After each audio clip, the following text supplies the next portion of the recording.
A young woman was heading to work when she noticed something off about an elderly woman on the street. The old woman just glanced at her once. She dropped the copper bowl in her hands. The girl rushed over to help pick it up, but unexpectedly found herself grabbed by the old woman. Then the old woman actually said she brought death and even claimed she would kill someone named Arthur Green on August 13th. These bizarre words left Laura terrified. She wanted to know what was going on, but the old woman just smiled faintly. Suddenly, someone appeared and snatched Laura's purse. Laura quickly gave chase. Fortunately, she managed to grab the man's jacket. The man dropped the purse and fled the scene. When Laura gathered her things and looked up again, the old woman had vanished. Laura didn't want to overthink it since she didn't know any Arthur Green, but the date the old woman mentioned made her feel very uncomfortable because that was the anniversary of her friend Valerie's death 14 years ago, on August 13th. Valerie had jumped off a bridge near her home, taking her own life. Laura had been racked with guilt ever since, blaming herself for not being able to help her friend. The next day,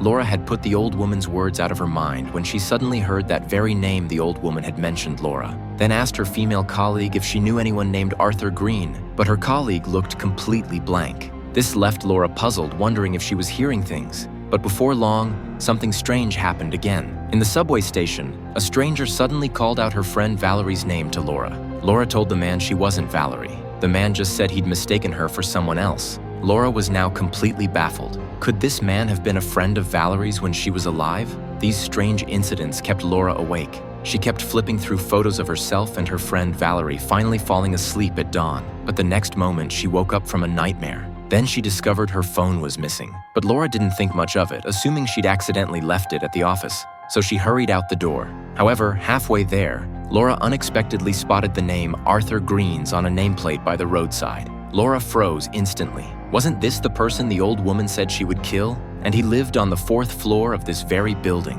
Almost as if possessed, Laura went inside. But after pressing the doorbell for a long time, no one answered. Laura had no choice but to leave. This discovery shattered her peace of mind. She went to the plaza where she'd met the old woman yesterday, but the person in that position has become a girl.